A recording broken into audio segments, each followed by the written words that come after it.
This is a quick tour of the Diels-Alder reaction, one of the most important carbon-carbon bond-forming reactions that are out there. It's also a ring-forming reaction. The movement of electrons is shown here,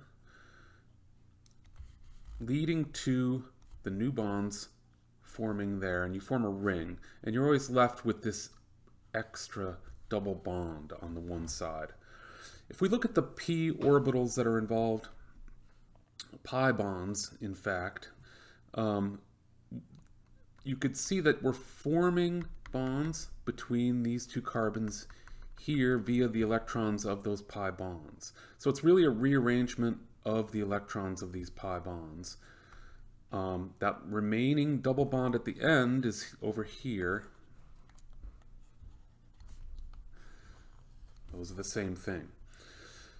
Another example of the overall reaction, same electron movement. Check it out here. We've got a bridge of atoms that end up over here. And you can see the new bonds being formed. Sometimes it helps to number. So if this is number 1, 2, 3, 4, not in any particular convention of numbering, our number 1 and 4 end up over here. See that? And then there's our residual double bond there. So you get some cool structures like this with bridges. A better view of this structure here with the bridge is shown here. The movement of electrons in these reactions should look familiar. Again, we have these moving there, these moving there, these moving there. Doesn't that look a lot like the movement of electrons in benzene when we draw resonance structures?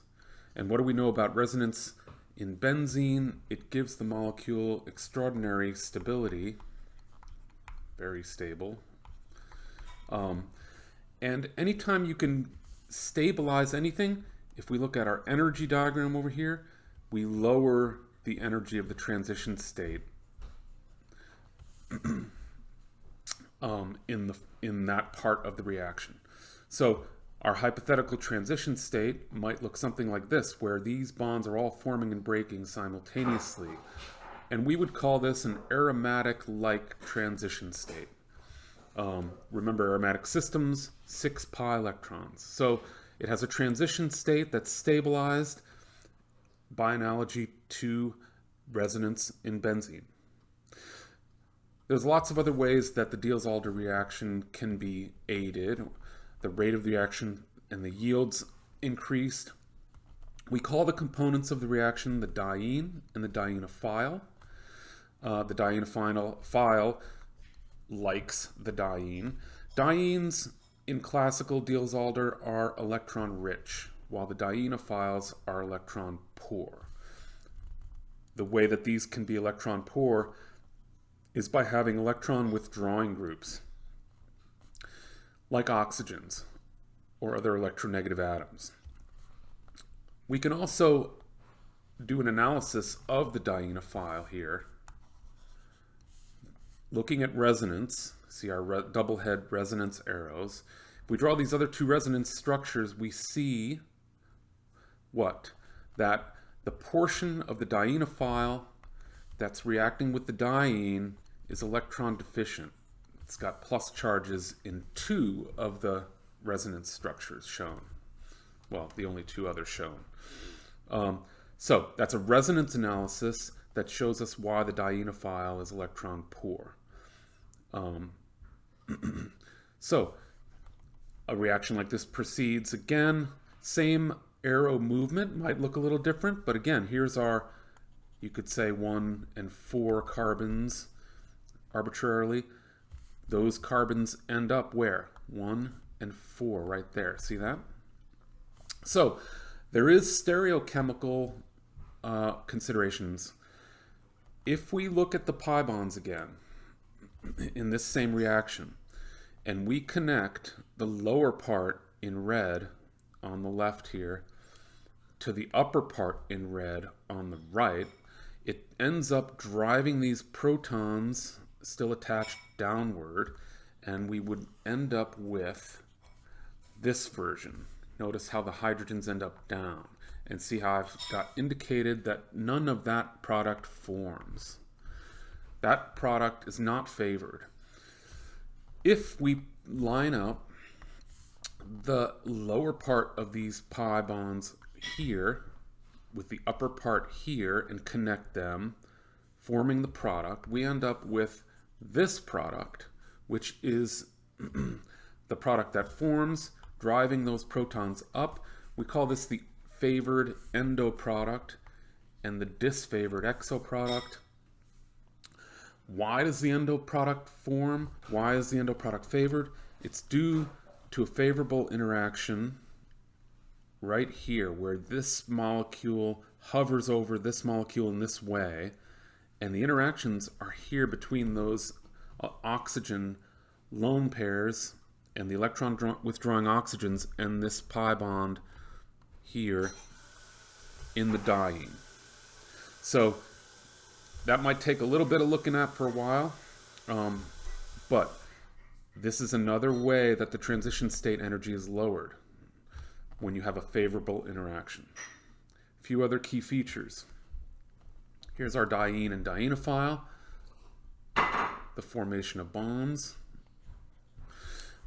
leading to this bond being formed, this bond being formed. Here we have an electron withdrawing group, EWG, and that is in the dienophile, so it's making the dienophile electron poor, like we hope. We could enhance that by adding even more electron withdrawing groups like fluorines. In a case like this here, we expect a slower reaction because we don't really have an electron withdrawing group adjacent. We have a barrier to it. Okay, a few little other things. The Diels-Alder reaction is stereospecific. Kind of mentioned this above with the endo and exo. Those bonds form. Here's our bonds.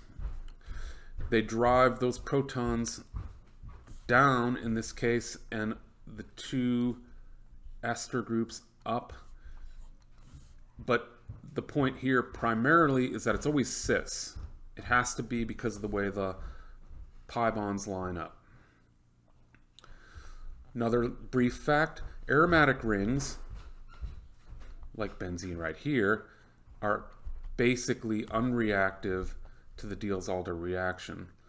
They're too stable. It's too difficult to draw electrons out of those rings. So really, you have no reaction there unless you use very particular strong reagents, which do exist, but they're not in common use. So they would have to be intensely withdrawing, electron withdrawing, excuse me. In our laboratory experiment, we're going to be working with anthracene, and interestingly, that molecule is just less stable enough compared to benzene that it can react in this middle ring. And you can read the justification for that in the lab write-up. Point of interest, the famous cancer drug Taxol. When it was discovered, there was a race to synthesize it. It was looked at as a real challenge for synthetic chemists. A Diels-Alder reaction was one of the key reactions that ended up producing, check it out, this part of this complex molecule.